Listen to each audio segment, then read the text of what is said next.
चलिए आगे बढ़ेंगे। सवाल सुखविंदर कैबिनेट के विस्तार और सीपीएस बनाने को लेकर भी उठ रहे हैं। आज राजभवन में 7 मंत्रियों को शपथ दिलाई गई, साथ ही 6 विधायकों को सीपीएस बनाया गया। मंत्री पद को लेकर सवाल ये कि एक ही जिले से 3 विधायक मंत्री बनाए गए और कई जिलों से एक भी मंत्री नहीं बना। वहीं बीजेपी 6 सीपीएस बनाए जाने पर गंभीर सवाल उठा रही है।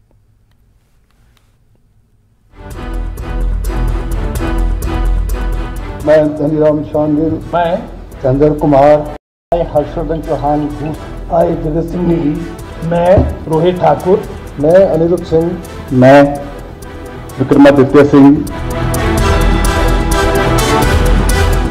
8 दिसंबर को चुनावी नतीजे आने के ठीक महीने भर बाद इन 7 मंत्रियों की शपथ से हिमाचल में सुखविंदर सरकार के कैबिनेट विस्तार का इंतजार खत्म हुआ। मैं रोहित ठाकुर, मैं अनिरुद्ध सिंह, मैं विक्रमादित्य सिंह। सीएम ने आला कमान को पूरे 10 मंत्रियों की लिस्ट दी थी, जिसमें से इन 7 के ही नाम फाइनल हुए और इन नामों का भी पता लोगों को तब चला जब राजभवन से सुबह 10 बजे ज्वाली से विधायक चंद्र कुमार, सोलन से विधायक धनीराम शांडिल, शिलाई से विधायक हर्षवर्धन चौहान, किन्नौर से विधायक जगत सिंह नेगी, जुबल कोटखाई से विधायक रोहित ठाकुर, कसुम्पटी से विधायक अनिरुद्ध सिंह और शिमला ग्रामीण से विधायक विक्रमादित्य सिंह को पद और गोपनीयता की शपथ दिलाई गई।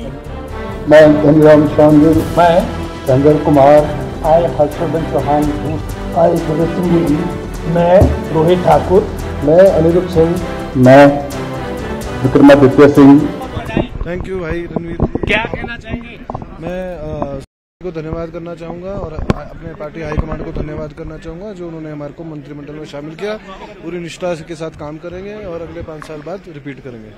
अब एक नई जिम्मेवारी मिली है जिसके लिए मैं श्रीमती प्रियंका जी, राहुल जी का, सोनिया जी का, हमारे माननीय मुख्यमंत्री जी का, प्रदेश अध्यक्ष जी का, सभी नेताओं का धन्यवाद करता हूँ।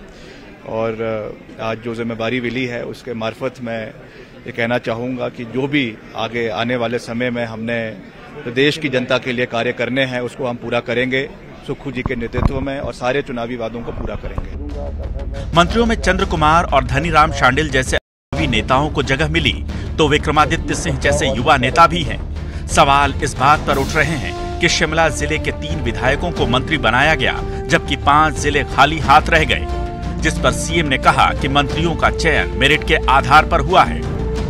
स्वच्छ छवि के लोगों को हमने आगे लाने की कोशिश की है, उनका व्यक्तित्व और उनके अनुभव को आगे लाने की कोशिश की गई है। मुझे बड़ी खुशी है कि मेरे मंत्रिमंडल में पहली बार मंत्री बन रहे हैं और सभी लोग युवा है, पढ़े लिखे हैं, अच्छी स्वच्छ छवि के हैं। सभी लोग हिमाचल प्रदेश की जनता को सेवा करना चाहते हैं। इस दृष्टिकोण से मंत्रिमंडल विस्तार किया गया है। सीपीएस भी बनाए गए हैं, दिख रहा है 3 एक ही जिले से जो कैबिनेट मंत्री बनाए गए हैं। देखिए, 3 एक ही जिला की बात नहीं है, ये बात मेरिट की है और जहां मेरिट होती है वहां सब चीजों को उपेक्षा भी करनी पड़ती है। जिले में सीनियर लोग यही जीत कर आए हैं और जिन जिलों में सीनियर लोग हैं उनको हमने अधिभार दिया है पहले मंत्रिमंडल में। मगर मंत्रियों से ज्यादा सवाल 6 विधायकों को सीपीएस यानी मुख्य संसदीय सचिव बनाए जाने को लेकर है। ये 6 विधायक हैं सुंदर ठाकुर, मोहनलाल ब्राक्टा, आशीष पटेल, किशोरी लाल, संजय अवस्थी, राम कुमार, जिन्हें सीएम सुखविंदर सिंह सुक्खू ने मंत्रियों की शपथ से पहले आनन फानन में शपथ दिलाई। माना जा रहा है कि ये नेता खुद को मंत्री पद की रेस में मान रहे थे, जिनकी नाराजगी दूर करने के लिए इन्हें सीपीएस बनाया गया।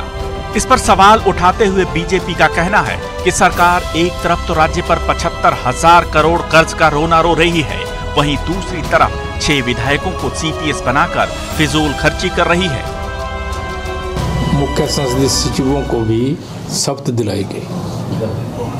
आप सबको पता है, पहले भी हाई कोर्ट ने इन नियुक्तियों को रद्द किया था।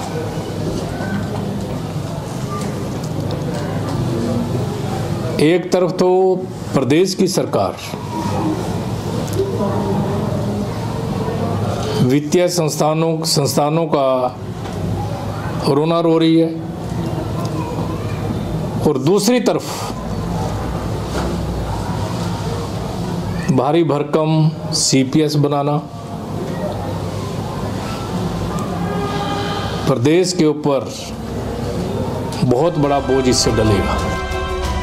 आपको बता दें कि सीपीएस के जिम्मे कोई खास नहीं होता। वो मंत्रियों के अंडर काम करते हैं, लेकिन उन्हें ऑफिस से लेकर घर और वेतन तक सारी सुविधाएं कैबिनेट मंत्रियों वाली मिलती हैं। राजेंद्र शर्मा के साथ रणवीर सिंह, न्यूज़ 18, शिमला।